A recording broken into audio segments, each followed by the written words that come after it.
Years of being called the family's babysitter, my dad finally snapped across the dinner table. "If you want to live here, you'll have to start paying rent." The room went silent, my sister smirking into her glass, Mom pretending not to notice, as though this was the moment they'd been waiting for. I didn't argue. I didn't beg. I smiled, stood, and without a single word, I walked to my room, grabbed my bags, and drove off into the night. A week later, my sister texted, but by then, everything had changed. "My name is Hannah Riley, I'm 29, and if you think you know how this ends, stay tuned." What happens when the scapegoat they dismiss as help finally leaves, and takes more than they ever realized with her? That night, headlights carved the road ahead of me as I drove past the fields outside town. The house behind me shrank into darkness, along with years of unpaid babysitting, unpaid respect, unpaid acknowledgement. They had raised me on duty, not love, and duty had become their excuse to never see me as more. At a red light, I checked my phone. No apology, no concern, just silence. That silence spoke louder than Dad's threat ever could. I wasn't family. I was staff. I found a small apartment the next morning, creaky floors, mismatched cabinets, but mine.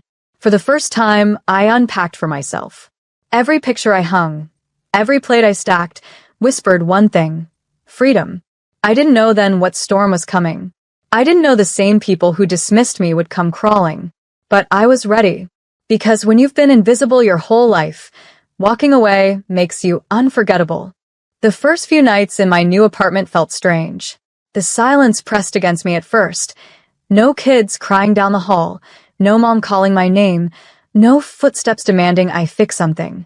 Just the hum of the fridge, the creak of the pipes, and my own breathing. But slowly, that silence became comfort.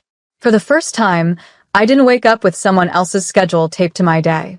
No drop-offs, no late-night babysitting while my sister went out, no guilt trips from Dad about being lazy. I picked up extra shifts at work, saved money, and even started painting again, something I hadn't touched since high school. My little studio became more alive with color than the house I grew up in ever had. Then came the text. It was a Tuesday morning.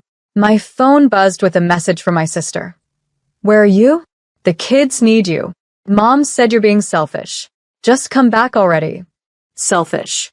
The word burned, though not the way it used to. It almost made me laugh. After years of raising her kids, sacrificing my 20s, being her safety net, suddenly I was selfish for choosing myself. I typed back slowly, carefully. "I don't live there anymore. Figure it out." Her reply came instantly, sharp and panicked. "You can't just abandon us. Dad's furious. Mom's crying. You'll regret this." I stared at the words, my chest tight but steady. They thought I'd come running. They thought guilt would drag me back. But I wasn't theirs to command anymore. For the first time, the weight was on them, and I was finally free to breathe. By the end of the week, their silence had turned into chaos. Mom left me voicemails layered with dramatics. "Hannah, the children miss you. You know your sister can't handle everything alone. You're tearing this family apart." Dad's tone was sharper, angrier. "You think you're grown because you moved out? You'll come crawling back once you realize you can't survive without us." And my sister? She kept texting at all hours. The words shifted from demands to begging, then back to insults. "You're cruel. The kids keep asking for you. You're not just their aunt, you're their second mom. How can you do this to them?" Each message twisted a knife they had planted years ago. But this time, instead of bleeding, I felt the wound closing. Because I wasn't abandoning anyone. I was giving back what never should have been mine to carry. One night, I sat on the floor of my apartment. My paintings leaned against the walls, half finished but vibrant. I looked around at the mess, coffee cups, open sketchbooks, laundry I hadn't folded, and smiled. For the first time, the chaos was mine. It didn't belong to them. The next morning, I sent a single message in reply to all their noise. "You called me the babysitter. That's not family, that's labor. Pay a nanny." I hit send, my hands steady, my heart surprisingly calm. Minutes later, 3 dots appeared, then vanished. No reply. For once, They didn't have an answer. And I realized they never did. All they ever had was me. Days passed, and the flood of messages slowed, but not because they accepted my absence. No, it was because they were scrambling. A cousin texted me quietly. Your sister asked me to watch the kids. She's desperate. Another wrote, your mom told everyone you abandoned the family. People are starting to talk. Let them talk. For years, their gossip had been my prison. Now it was their chain. One night, Dad showed up outside my apartment. His car idled on the curb, headlights cutting across my window. When I opened the door, his face was set in stone. You're making a fool of us, he said. Do you know what people are saying? That our daughter walked out and left us to rot. I crossed my arms, leaning against the doorway. Maybe you should think about why I left. His eyes hardened. Don't be dramatic. You had a roof, food, family. And now you throw it away over what? A little rent. I let out a bitter laugh. It was never about rent, Dad. It was about respect. And you never gave me any. For a moment, his mouth opened as if to argue, but nothing came. He turned on his heel, muttering something I didn't catch, and drove off. As his taillights disappeared, I stood in the doorway longer than I needed to, the night air cool against my skin. It hit me then. They weren't worried about me. They were terrified of what life looked like without me holding it together. And that fear? It wasn't mine to fix. The following week, I got another text from my sister. This time, it wasn't laced with insults or threats. It was raw panic. The babysitter quit. The kids won't stop crying for you.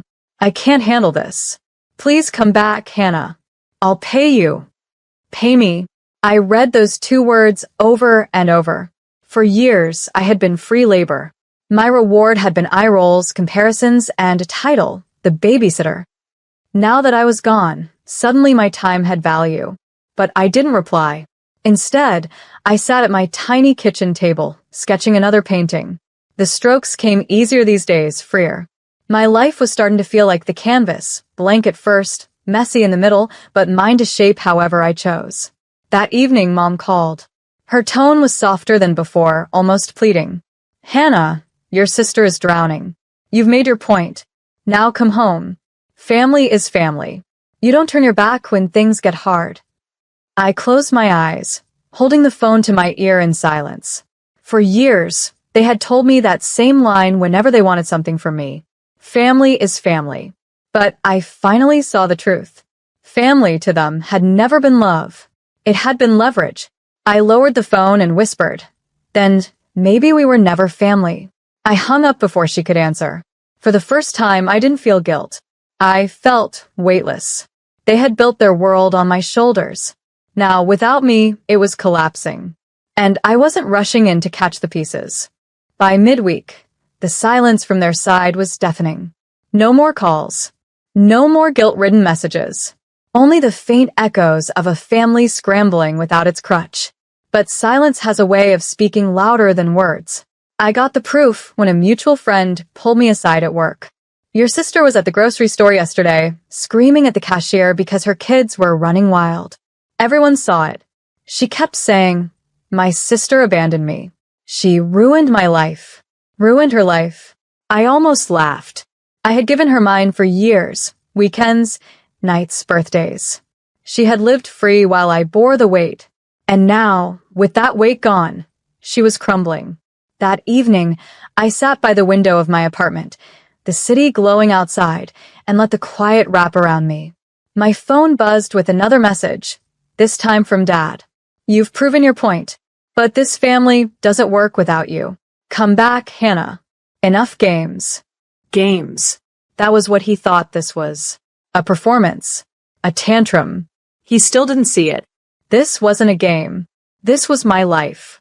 And for once, it belonged to me. I typed a reply, steady and short.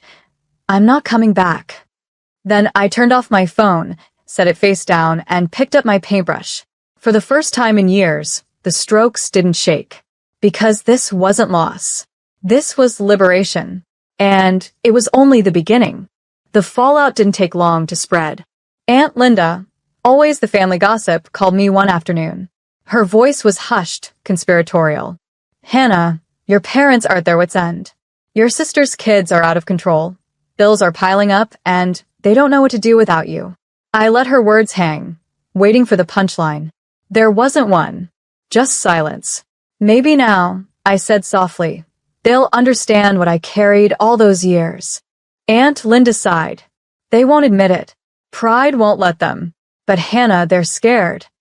That night, I lay in bed staring at the ceiling, memories flooding back. Nights spent rocking crying babies while my sister partied, mornings cleaning up messes while Dad grumbled about my lack of ambition, afternoons spent tutoring kids who weren't mine while Mom scolded me for not smiling enough. They had called me the babysitter, the helper, the spare. Now, without me, their foundation was collapsing. The next morning, I posted a photo on social media, just me in my new apartment, paint on my hands, sunlight streaming through the blinds. The caption was simple. When you stop being their safety net, you learn to fly. The comments poured in, friends cheering, strangers resonating, even a few cousins sending quiet messages of support. And somewhere I knew my family saw it too. They wanted me back in chains of obligation. Instead, they were watching me soar. And the higher I rose, the smaller their world looked beneath me. The wedding anniversaries, the birthdays, the family barbecues, they went on without me. But something had shifted. The smiles in their photos looked thinner, the celebrations smaller, the comments beneath their posts sharper. People noticed. People whispered. I noticed too, not because I cared, but because their absence no longer burned me the way it once did. It was a cool distance, like watching a storm roll over someone else's horizon while I sat safe inside. In my apartment, life unfolded gently. My daughter's laughter filled the walls when she visited. My paintings dried in messy stacks, and the quiet I once feared had become my greatest comfort. Bills were mine to pay, yes, but so were the rewards.